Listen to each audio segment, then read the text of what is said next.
નમસ્કાર, welcome to Vamja education. રોજ સાંજે 6 વાગે તમે જ્ઞાન સાધના સ્કોલરશિપ પરીક્ષા છે તેમની પ્રિપેરેશન કરો છો વામજા એજ્યુકેશનના માધ્યમથી. રોજ સાંજે 6 વાગે એમનો વિડીયો આવે છે.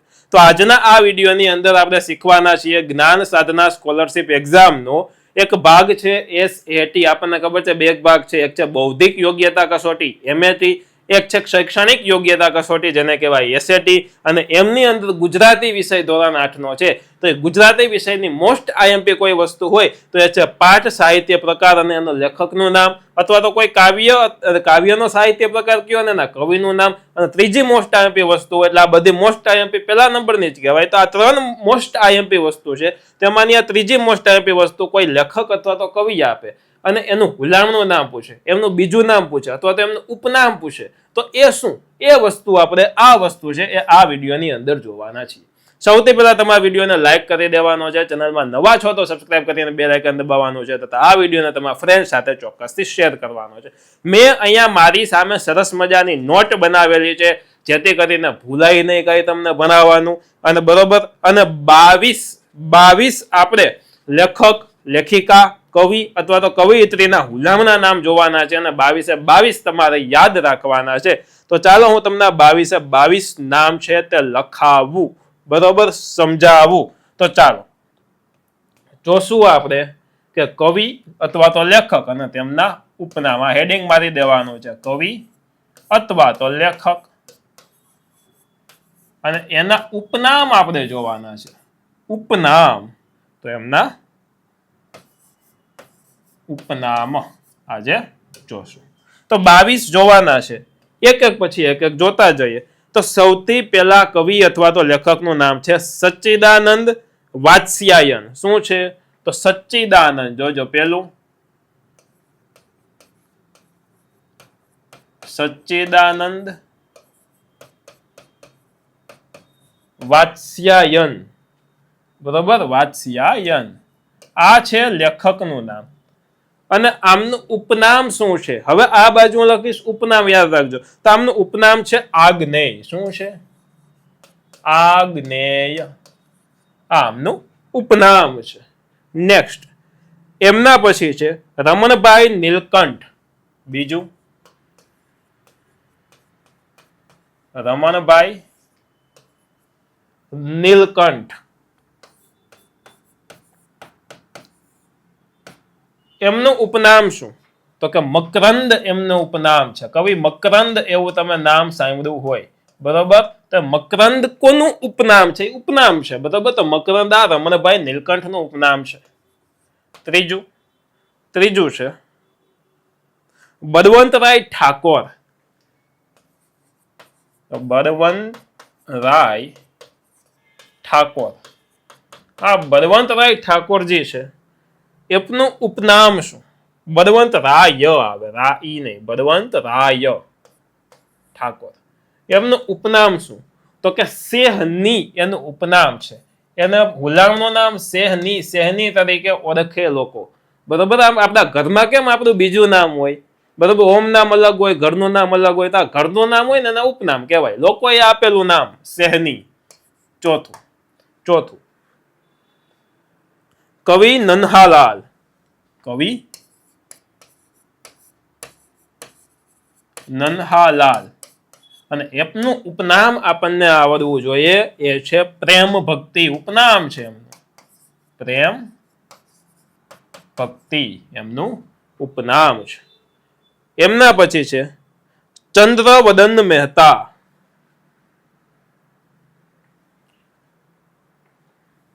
તો પાંચમું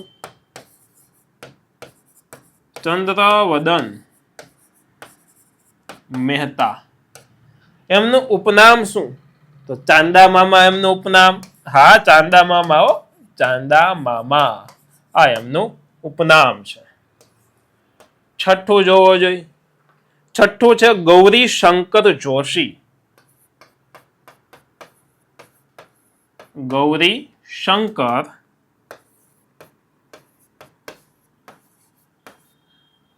શંકર જોશી. અને એમના ઉપનામની આપણે વાત કરીએ તો એ છે ધૂમકેતુ. બરોબર. આની પહેલા જોયું હતું આપણે ધૂમકેતુ, બરોબર, લેખક અથવા તો કવિનું નામ હતું. તો ધૂમકેતુ કોનું ઉપનામ છે? બરોબર, ધૂમકેતુ લખ્યું તો એ ગૌરીશંકર જોશીનું ઉપનામ છે. તો છે ધૂમકેતુ. ચાલો સાતમું છે ધીરુભાઈ ઠાકર. કોણ છે? ધીરુભાઈ ઠાકર. આ ધીરુભાઈ ઠાકર છે, એમનું ઉપનામ શું? તો કે એનું ઉપનામ છે સવ્યસાચી. શું છે? સવ્યસાચી. આ એમનું ઉપનામ છે. ચાલો 8મું જોવો જોઈએ. 8મું બકુલ ત્રિપાઠી. બકુલ ત્રિપાઠી. એમનું ઉપનામ ખૂબ સરસ મજાનું, તમને ગમે એવું હશે. શું છે? તો ઠોઠ નિશાળીઓ એમનું ઉપનામ છે. ઠોઠ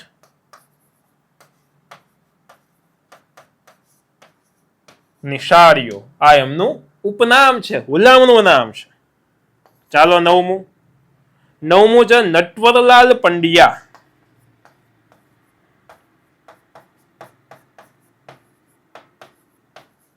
નટવરલાલ પંડ્યા. તો એમનું ઉપનામ છે ઉષ્ણસ. શું છે? ઉષ્ણસ. આ એમનું ઉપનામ છે, ઉષ્ણસ. ચાલો સૌથી પહેલા 9 છે, બરોબર. આમનો સ્ક્રીનશોટ તમારે લેવો હોય તો લઈ લ્યો, પછી હું નેક્સ્ટ પેજ કરું છું. ડન. ચાલો લખતા હોય તો સૌથી સારું લખવું, બરોબર. પરંતુ વિડીયો એકવાર જોઈ લેવાનો, પછી પાછો વિડીયો પ્લે કરીને લખતું જવાનું, પોઝ કરતું જવાનું અને લખતું જવાનું. ચાલો એમના નટવરલાલ પંડ્યા પછી 10મું છે કિશનસિંહ ચાવડા. 10મું છે કિશનસિંહ ચાવડા. એમનું ઉપનામ શું? તો એમનું ઉપનામ છે જીપ્સી. જીપ્સી એમનું ઉપનામ છે. જી પ અને સી જોડેલો, બરોબર. 11મું છે ત્રિભુવન લુહાર. ત્રિભુવન લુહાર. આ ત્રિભુવન લુહાર શું છે? તો કે કવિનું નામ છે અથવા તો લેખકનું નામ છે. એનું ઉપનામ શું? એક તો સુંદરમ. જોજો બે ઉપનામ છે. સુંદરમ. અને એમના પછી નેક્સ્ટ ઉપનામ છે કોયા ભગત. કોયા ભગત. 12મું છે બાલાભાઈ દેસાઈ.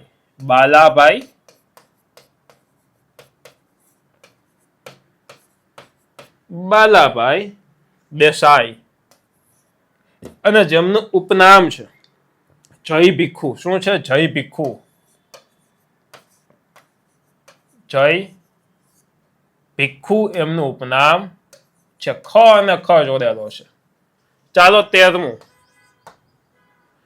13મું છે નન્હાલાલ. નન્હાલાલ. પ્રેમ ભક્તિ. શું છે ઉપનામ? પ્રેમ ભક્તિ એમનું ઉપનામ છે. 14મું છે બાલશંકર કથારિયા. બાલશંકર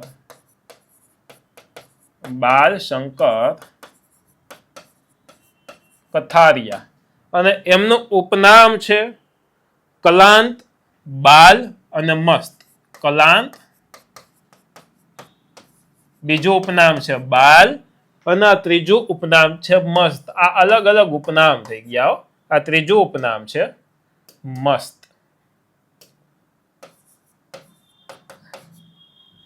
ડન.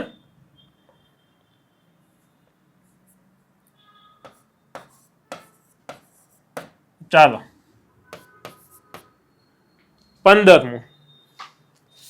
15મું જોઈએ હવે. તો ઝવેરચંદ મેઘાણી. મેં તમને કીધું હતું ત્યારે, ઝવેરચંદ મેઘાણી આવેલું હતું ત્યારે, કે એમને રાષ્ટ્રીય શાયર કહેવામાં આવે છે, બરોબર. તો ઝવેરચંદ મેઘાણી. ઝવેરચંદ મેઘાણીને રાષ્ટ્રીય શાયર પણ કહેવામાં આવે છે. અને આ રાષ્ટ્રીય શાયર ઉપનામ કોને આપ્યું? ગાંધી બાપુએ આપ્યું છે, યાદ રાખજો. તો રાષ્ટ્રીય શાયર. અને બીજું છે યુગ કવિ. શું છે? તો કે યુગ કવિ. આ એમનું ઉપનામ છે, યુગ કવિ.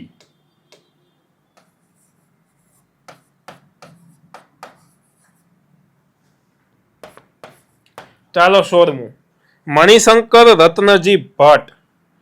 મણિશંકર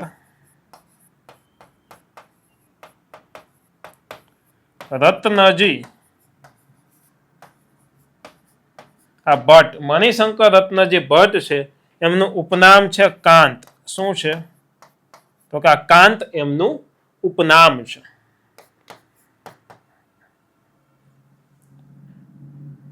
સત્તરમું છે દામોદર ખુશલાલ દાસ શાહ. દામોદર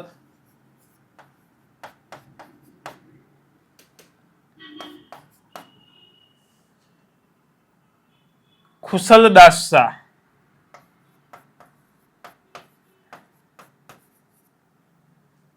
ખુશલદાસ શાહ.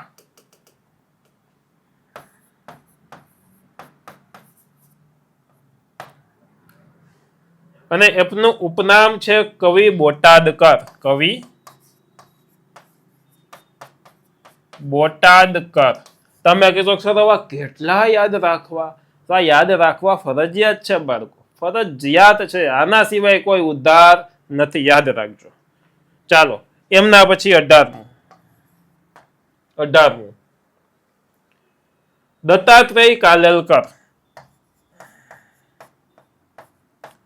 દત્તાત્રેય કાલેલકર. અને એમનું ઉપનામ છે કાકા સાહેબ. આપણે કાકા સાહેબ કાલેલકર તમે સાંભળ્યું હોય, બરોબર? તો તેમનું ઉપનામ છે કાકા સાહેબ. કાકા સાહેબ. કાકા સાહેબ કાલેલકર એટલે જ દત્તાત્રેય કાલેલકર. ડન. ચાલો, તો આ 18 થયા. તો આનો તમારે સ્ક્રીનશોટ લેવું હોય ને તો બાળકો લઈ લ્યો. ચાલો પછી જોઈએ નેક્સ્ટ પેજમાં. બરોબર, હજી આપણે 4 ભણવાના છે, કુલ 22 છે. તો 19મું છે રામ નારાયણ પાઠક. 19મું છે રામ નારાયણ પાઠક. અને એમનું ઉપનામ છે, જોજો, આમનું ઉપનામ છે શ્વેત વિહારી. શ્વેત વિહારી, આ પહેલું ઉપનામ. બીજું ઉપનામ છે દ્વિરેફ. દ્વિરેફ. અને ત્રીજું ઉપનામ છે શેષ. શેષ. આ 3 ઉપનામ છે. ચાલો 20મું નરસિંહ મહેતા.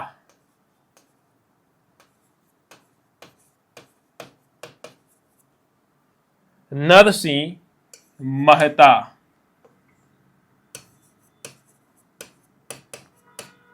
એમનું ઉપનામ જોઈ લઈ તો એ છે આદિ કવિ. આદિ કવિ એમનું ઉપનામ છે. 21મું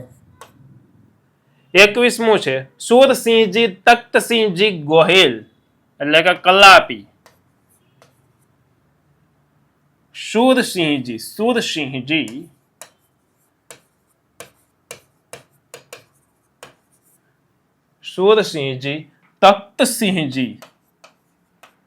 તખ્તસિંહજી ગોહિલ,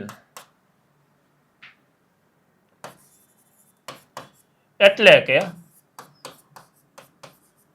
કલાપી.